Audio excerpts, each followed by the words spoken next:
perfect life where I had a really good job, a really good family, a really good boyfriend, a beautiful car. Like I have this attachment to my car. Yep. I loved my car.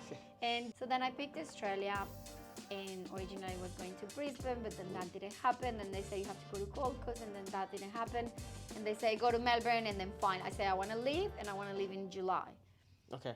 Ta-da, I'm in Melbourne. Hey guys, welcome back to another episode of Aussies Unplugged in our studios once again. Uh, Off the back of Aussie Group celebrating their 15th year anniversary, we've just recently completed that milestone. So we have all been a bit busy in the work. So the studio has been a bit empty. And since coming back from then, we're back in here again with the one and only Catalina Gonzalez, a lady of many talents. I wanted to write a nice little intro, but there is so much you do, right? You're a speaker, MC, facilitator, mentor, a huge individual in the culturally and linguistically diverse groups. You play a huge part in that. So I wanted you to kind of give us a bit of an intro because it would be much easier than me running out of words. If Catalina, if you could introduce yourself. Hola, I am Catalina Gonzalez, originally from Medellin, Colombia. I came to Australia in 2009. Originally, I was an engineer working in marketing. And since I moved here, I've done lots of different things. I worked in tourism. I'm a dance teacher. I work customer service. I worked with people with disabilities. Now I work with seniors as well. I work with professionals. I'm an entrepreneur. I've studied lots of different things. So yeah, I mean, there's lots of different aspects to my life. Okay. So what was also interesting is because a lot of our audience, again, like I've said before many times, is international students who are kind of deciding whether they want to come to Australia and listen to migrants like yourself, right? So in 2009, you came here to study tourism, right? And I like talking about the education part as well, but then anyone could find that out by searching online. The other part is what you described was your life back home was perfect, right? And I think there are a lot of students right now. Some of them are seeking better opportunities by coming here, but a lot of them already do have a perfect life back home and they're still thinking, do they want to come here? So I kind of want to get through your thought process of why Australia? How did that kind of happen for you? I love how you say kind of happened for you because it kind of happened to me. Yes. We're doing well. We're doing well. I put it that perfectly. Yes, because like as I've mentioned previous times, like I had a perfect life where I had a really good job, a really good family, a really good boyfriend, a beautiful car. Like I have this attachment to my car. Yep. I loved my car, and I was having fun. I was going to the gym, having a really nice life, and then I realized like something was missing. Like I thought there was more in life to like than just having a job and being a stable person. So so I just decided I've always wanted to leave Colombia and just experience something different. Like I was planning to just have an adventure and come back. That was the original idea. Yep. And so I started doing some research on what things I could do outside of Colombia, and then I stumbled upon an opportunity to do an MBA in Italy. Okay. So that's how it started. And then, so let's say that got really complicated because I wanted a scholarship, didn't get that scholarship, but I said like, okay, I took the first step, you know? So then a friend was in London recently, so I said like, oh, I'm just gonna go to London. And she goes like, yeah, it's pretty cool, go there. And I was like, okay. And then I ended up actually going to like an exhibition that an agency did showing different countries. Okay. And they showed New Zealand, Australia, and they showed UK. In the UK, everything was like great, and everyone was like wearing a jacket. But then you could see New Zealand and Australia, and like the sky was blue, and all these animals, and everyone like was wearing and the beaches and everything. Yeah, they only show the beautiful parts of Australia when they show you that. No one tells you it's cold. Yeah. I didn't know that. So then I said, okay, I want to go to New Zealand, and someone goes like, no, you'll get bored. You're very active. You need a place that is a bit busier. Why don't you go to Australia? I'm like, yeah, okay, that's fine. So then I picked Australia, and originally I was going to Brisbane, but then that didn't happen. And they say you have to go to Gold Coast, and then that didn't happen. And they say go to Melbourne, and then fine. I say I want to leave, and I want to leave in July. Okay. Ta-da! I'm in Melbourne. Okay. Long story. Yeah. So 14 years on from now, having made that, is there any part of you that has any regret of maybe not going to these other countries? A little bit, yes. bit, Especially New Zealand. I think, I mean, yes, I'm a very socially active person, and Melbourne is like the best place for me as a performer, facilitator, entertainer. Like professionally and personally, Melbourne has been my place, and yes. But a part of me still wants to go to New Zealand and do some adventure tourism there. Because Okay. that's what I wanted to do. Originally, I was going to do ecotourism or adventure tourism Wow. and be a tour guide out in the woods all the time. That was my Correct. original plan. And sometimes I go like, oh, but I still have time. You still, Like, yeah, it's that's so the much thing. more I time, still have right? time. Yes. And we're still very close to New Zealand, so that could still sort As of well. attract So I'm us, gonna right? go and visit first, and Okay. then if I find an opportunity there, I may just move there. We'll see. Okay. So just for anyone else who might be interested to get into ecotourism, like is that something that is very like you could study about it, or is it also very hands-on? Like you have to be get experience in it. Yes. I actually think that William Anglis had that program, but they had it like everything was pointing to I had to study in January, but I said July, so I ended up Okay. doing just normal tourism. But I'm pretty sure that William Anglis has ecotourism. Okay. Yeah, and I think like 14 years ago maybe it wasn't a big thing. I think now it could be huge. Okay. Okay. So most probably there's still something out there for Yeah, I definitely ecotourism. with ecotourism, I think now it's becoming huge. A lot of people want to be more sustainable, think about things like that. And tour Perfect. guiding is so popular now because tourism is very active now. Okay. So yes. So, and also apart from that, also I know because you've done so many jobs, right?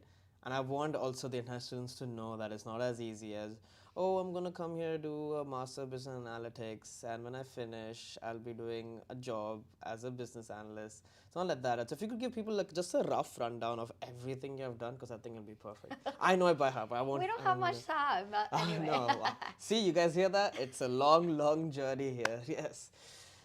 Yeah, so look, I think it's more what moves me to get the jobs that I want to get. Okay. So when I arrived, I knew that I wanted to work with people. Yep. That was my main thing. I knew that I wanted to work with people. And in my previous job in marketing, I was talking a lot with people and going to expos and things like that. So I started looking for jobs in the events industry. And also on the side, I've been a dancer since I was born pretty much. And I always thought like I could be a good dance teacher. So I had a resume for that, and I had a resume for customer service. So my first job was at an expo doing customer service, and then with that agency, I got a little bit of work. Then I worked in promotions. So I was in Myer and Costco just giving away samples and trying to sell the products. I worked, what else? MotoGP, Grand Prix, the best experiences of true. my life. True. Yes.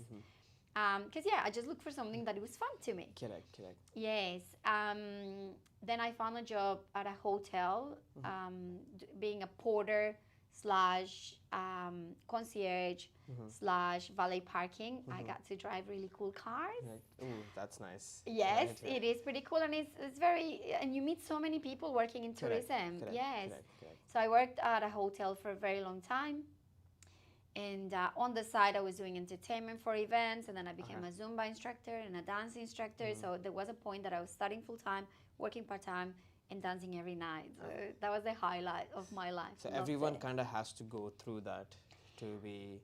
I don't you want- believe necessarily that everyone Okay. has to go through that. I think a lot of that has to do with my personality. Okay. Like that, I think that's why also I left Colombia, because I thought like being stuck to a computer and doing the same job 5 days a week, 9 hours a day, Doesn't sound fun. definitely not my thing. No, Okay. it's definitely not my thing.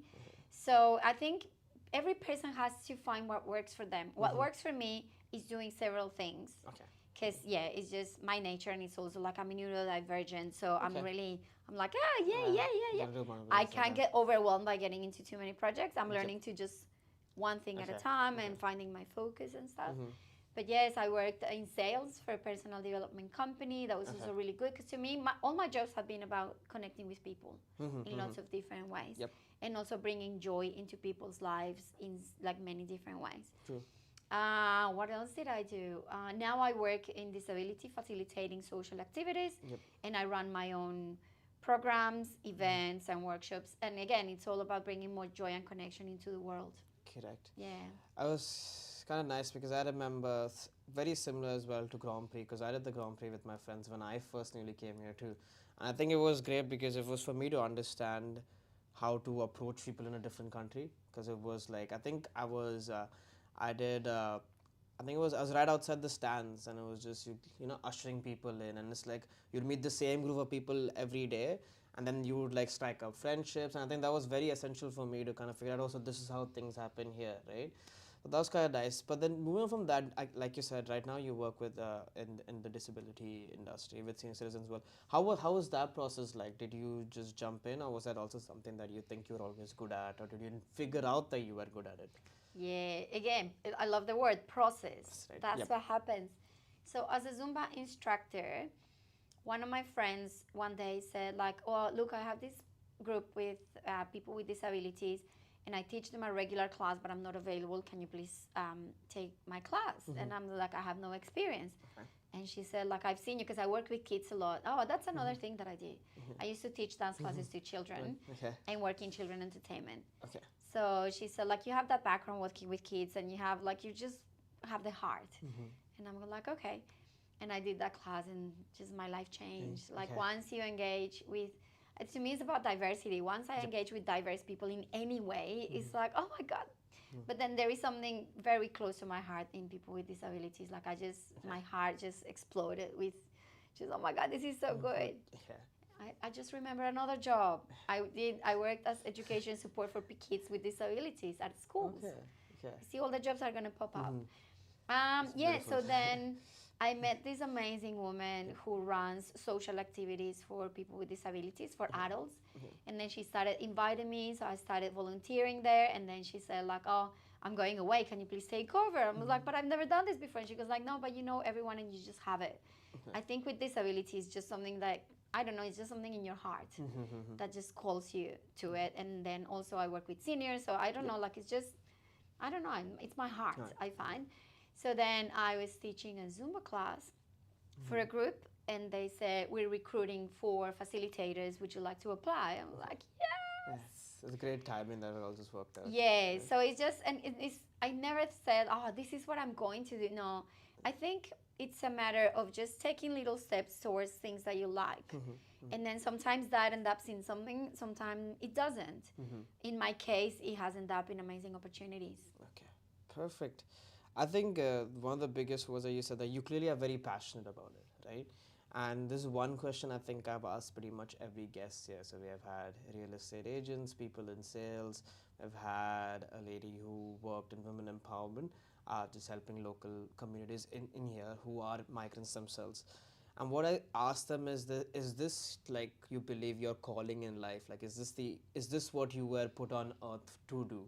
Do you think, because you have so many varied interests, do you think doing this is what you were made to do?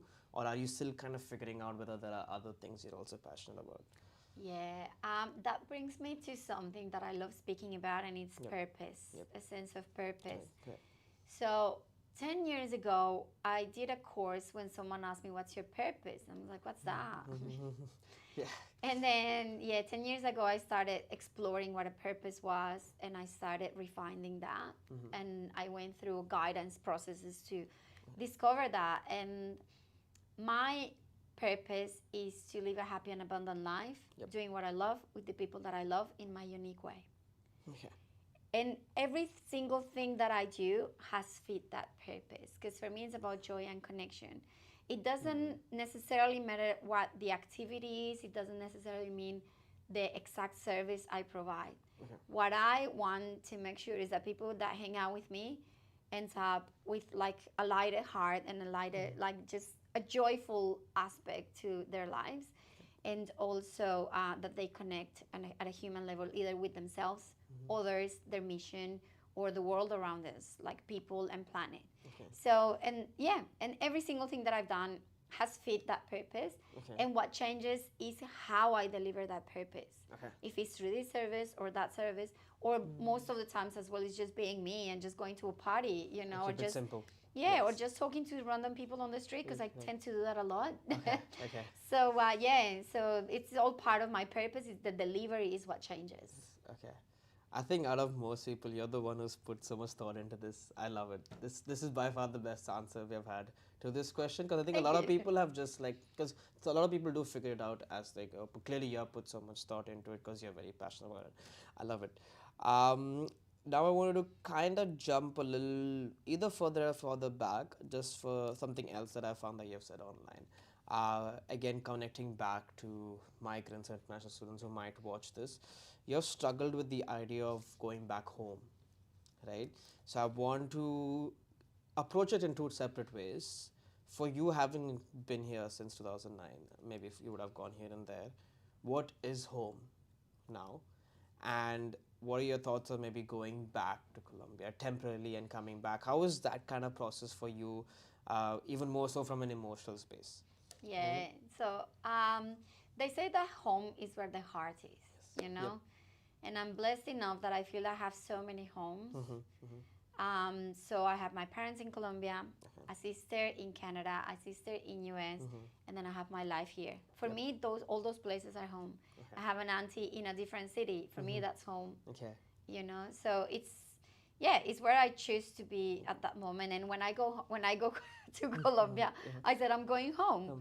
And then when I'm coming back, I said I'm coming Back home. home, right? So I don't see that my heart splits in two. I feel that my heart is so big Yep. that it can be called home, all these places and all these people, because it's also the people. Correct. Because if my parents move to, God knows, Cambodia, that's going to be home Home as because my well. parents are there. Okay.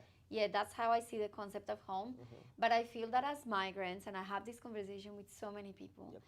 we always feel that our heart is torn apart. Yep. It's like half of your heart is there and half of your heart is here. Yep. And it is challenging. It is very challenging, and that has changed through the years. Okay. So there were stages at the beginning, of course, where I was like, oh my God, what am I doing here? I want to go back home. But then I go home and I don't have as much fun as I do here. And then, but here I can be a professional doing what I love. And then there, So there was all this craziness. But I think the moment someone said, someone gave me a really good analogy. Okay. She said, like, it's like you're in the river and there are two boats. There is one boat and another boat. Okay. You have one foot in one and one foot in the other. Okay. It isn't until you decide to jump to one or the other that you're going to find your place. And then that moment I said, okay, Colombia, you're always going to be there for me. And that's very important to know. Colombia is always going to be there for me. My sisters, my family, they're always going to be there for me. And I decided, okay, I'm going to live this journey and I'm going to live it with all I have. Okay. And that's when I found, like, everything just poof, for my residency, for my citizenship, for my work. It just worked, you know? And then the good thing is that I always know that I can go back there. Okay. If I plan to go back there, just for periods of time. Correct. Yes. Yeah. I don't see myself living there unless something happens and then I end up living there. But for now, this is my place, my home. It's beautiful because I think you didn't kind of go through the other separate route which I went through, and other people have asked this question too, which they always talk about the grass is green on the other side. And you never mentioned that at all in all of this. You made it very specific about you having family there, so that's home as well. I love that. That's And really nice. I actually saw something on Instagram yesterday. And it says the grass is greener where you nurture it, where you water it. Yep. Yes, exactly. And if we're always thinking about, oh, but there is something better out there, there is something better out there, we never focus on what's here and what I can do now. True. And if I enjoy the now, the future is going to be better. But it isn't until we enjoy the now that the future gets better. Perfect. We heard it here first from Emanuele Carolina. Thank you so much for the answer. I'm gonna now do something very interesting as well. I want to get your thoughts on something you again said almost 4 years ago. It's also a book. It's Feel the Fear and Do It, right? You had this mention online, and you said this concept book changed your life, right? And I want to know, is this something you still believe in, or after this, for any other purpose where someone else does a podcast with you, if there's another quote you can give us that you believe in right now? Oh, there are so many. But Feel the Fear and Do It Anyway. It's a book by Susan Jeffers, and I read it almost 10 years ago or more. It's a beautiful book that I recommend everyone to read. It's in several languages. It's been translated. And I take that as a mantra Okay. Feel the fear and do it anyway. Because sometimes we're just like, oh, but what if it doesn't work? What if it does? Me. You see? Or we go, for example, and I actually, on my Instagram, I tend, like sometimes I go, feel uncomfortable and do it anyway. Or fail and do it anyway. Yep. Or, yeah, it's just this sense of, yes, like bad things are going to happen, you know? And not everything is going to be great. And not everything has been great in my life. It's just like, wee, it's like an amusement park. Yep. Um, but yeah, it's just a matter of just doing it anyway. And my other mantra is just keep swimming, just keep swimming. Correct. Yeah, I think Dory. you're approaching this very cheerful way, which I think some people just get stuck with. But I think that is your personality, right? That is what you are. It is, yes. Yeah, I'm like a cheerleader. Right? Yeah. Perfect. Love this. I think this is the first time I've had this much energy in this office. It's perfect. All right. Okay. So with most of that, we come unfortunately to the end of our conversation. Just this has been lovely having you. Again, what we ask our guests is to look into that camera for just this last segment and talk about anything exciting that's coming up, any new projects you have in your life, where they can find you, how the best place for them to contact you, all of that. The camera is yours, ma'am. Thank you very much. I feel that I'm doing a pitch now. Oh, yeah. Everyone gets like a little nervous because I also don't tell them before they have to do it. So then they just get put on the spot. But I think that's when the best answers come. Oh, it's all right. I actually train people in how to do pitches. So let's hope I do this right. You got Yes. an expert. Oh. Yes. So look, exciting things for the future. Everything. Lots of travel and lots of beautiful connections. And I am a facilitator and mentor. So I'm looking forward to delivering my own workshops. I actually have to get a date sorted, but I'm going to teach a workshop on how to find your purpose because I want to help people find it. And I'm going to start developing like a membership program where people can learn different things from me. And it's about living a very fulfilling life. Be who you are and being authentic in that process because sometimes we believe that we have to be someone else to get there. So it's about from your uniqueness how you can be amazing. I am on LinkedIn. That's the main way to contact me, Catalina Gonzalez, or Vivacious by Cata.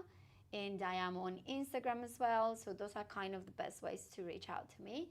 And yeah, stay tuned because I have really beautiful things coming up to help everyone grow and be at least a little bit more cheerful like me. Perfect.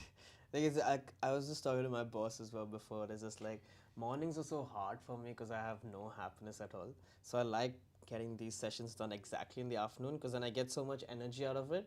And I know clearly the rest of my day goes so much better, right? So, but again, thank you so much, Alina, for joining us in this video, for taking your time out of the n number of things you do and still trying to figure out and squeeze us in. Thank you so much for that, Alina. We really appreciate having you in the studio today. Thank you for the invitation. This was actually very chilled. Love that. Perfect. Yeah. Yes. It's another tick mark for the studio. Let's go. Guys, thank you so much for watching another episode. We'll be coming again soon with another one. So please like, subscribe, and we'll see you at the next one. Thank you. Thank you.